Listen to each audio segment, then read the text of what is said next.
When people talk about the greatest collapses in the history of the NFL, the 2003 Minnesota Vikings are usually at the very top of the list. It's almost unfathomable how they didn't end up making the playoffs that season. 7 weeks into the year, and the Vikings were 6-0. They were the only undefeated team in the NFL. They have the top point differential in the conference by a fairly wide margin, and they had a 3-game cushion on first place in the NFC North. And somehow, despite all of that, the last unbeaten team in the league ended up missing the playoffs by dropping 7 of their final 10 games to finish the year at 9-7 and on the outside looking in.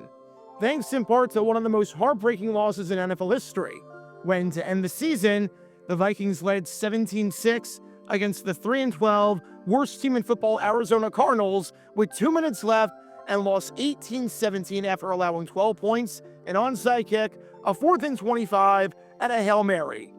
Even though everything went right for the Vikings to start off the 2003 season, nothing, and I truly mean it, nothing went right for them to finish off the season. As when talking about the greatest single-season collapses of all time, while there are some strong contenders, like the 93 Dolphins, 94 Eagles, 95 Raiders, 09 Broncos, 87 Chargers, and the 23 Jaguars, just to name a few, nothing, and I mean nothing, tops just how much the Vikings choked away the 2003 season.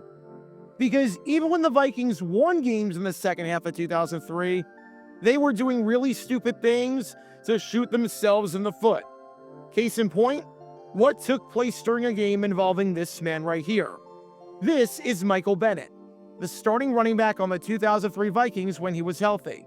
And we're going to talk more about him in just a bit and how good he was.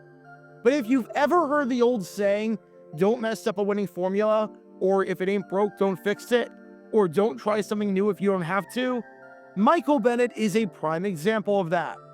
Because during week 12 in a game against the Detroit Lions, Michael Bennett decided to do something that he thought was smart, but in the end was really freaking stupid for reasons that will become obvious in just a little bit, and more than 2 decades later, need to be dissected and broken down, with this being a forgotten story in the epic collapse of the 2003 Vikings.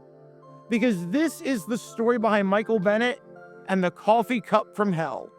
Before I talk about the actual incident in question, make sure you hit that like button down below, subscribe, and turn on the notification bell so you don't miss a single video that we post on the channel.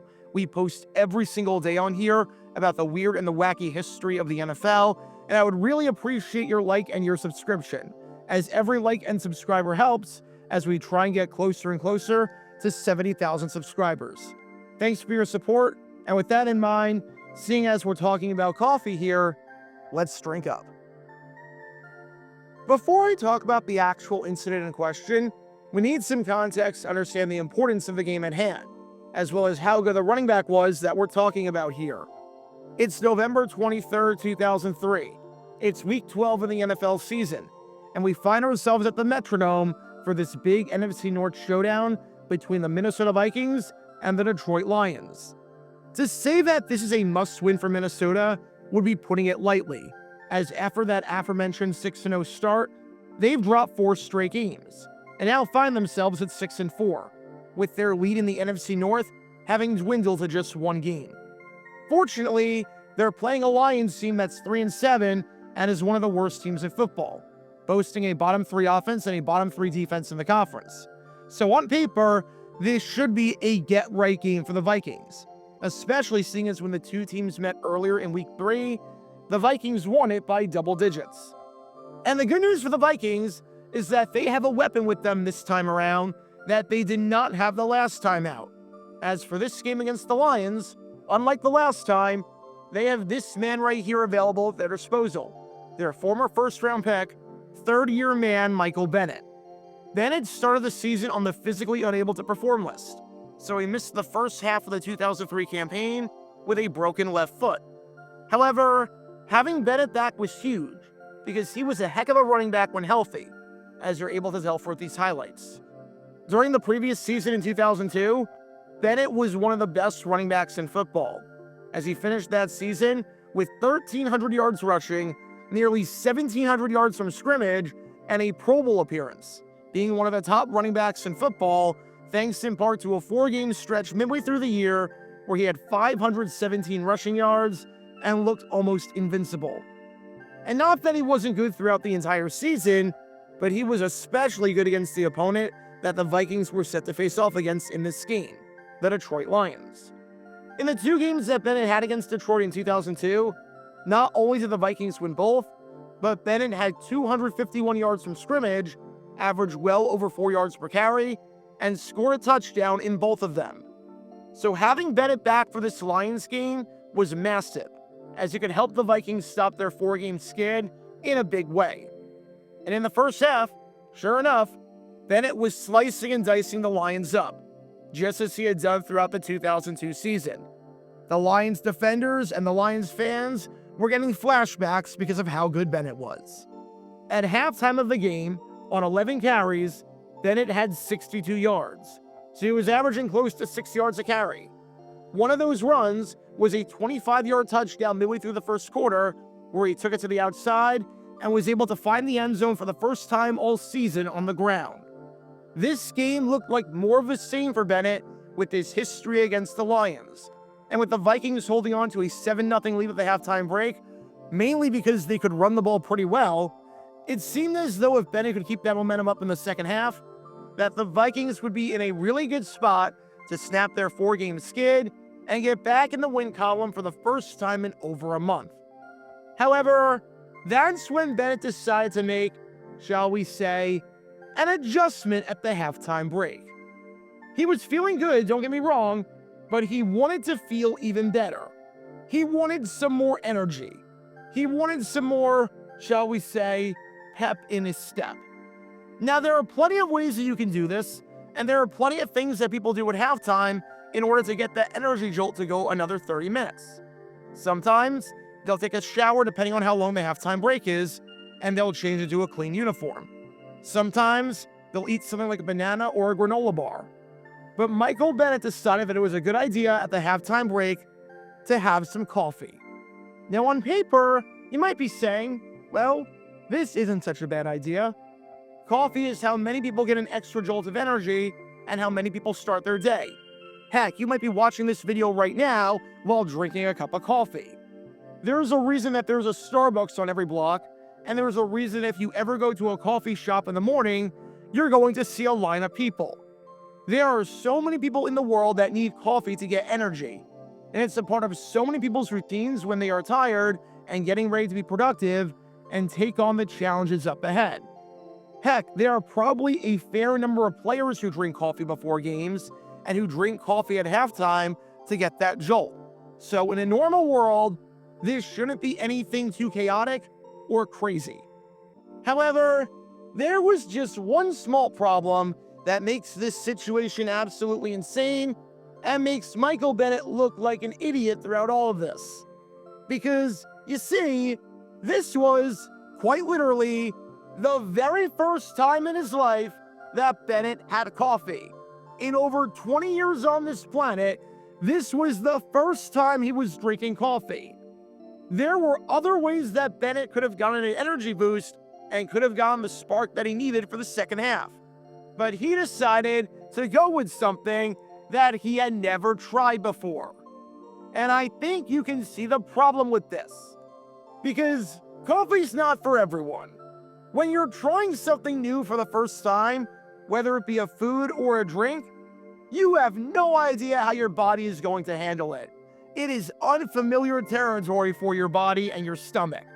You have no idea how it's going to sit in there, and you have no idea how it's going to make you feel.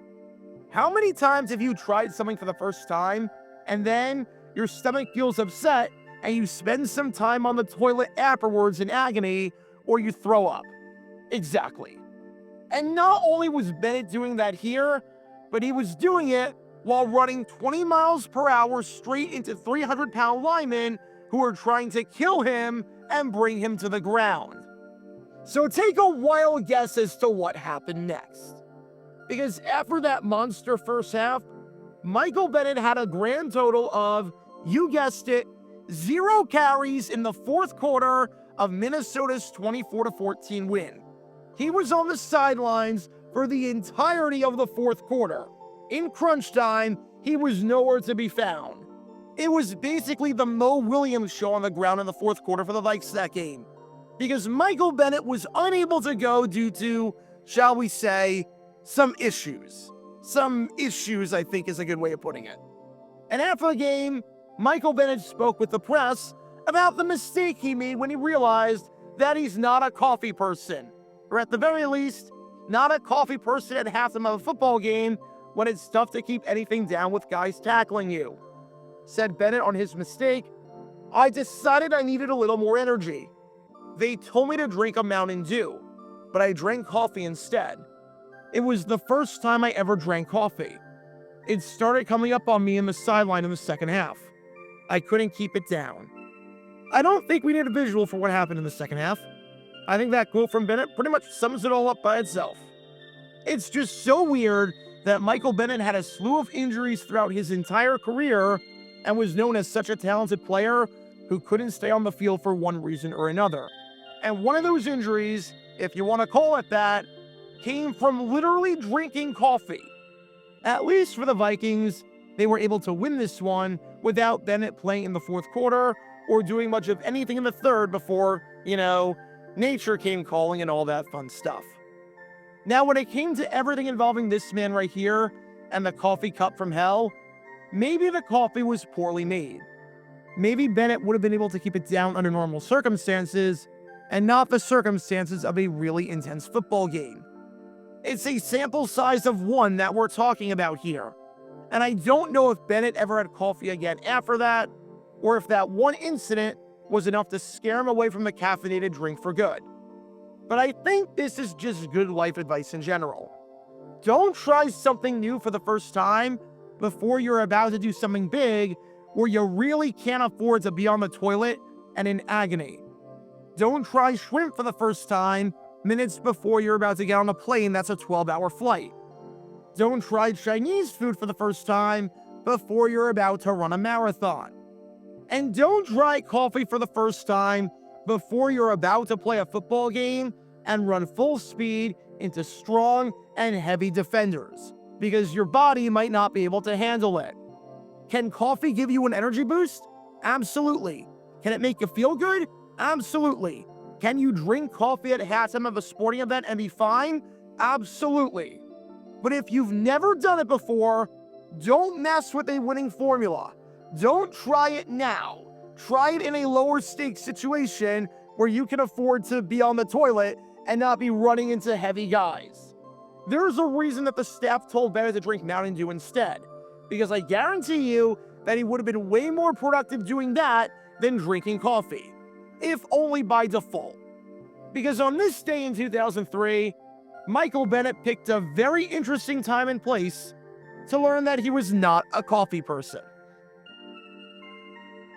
Be sure to like and subscribe if you have not done so already, as it helps the channel out a lot. And check out my other channels, JG8 for the history of college football, JG7 for the history of baseball, and JG9 News, where we talk about all things happening in the NFL.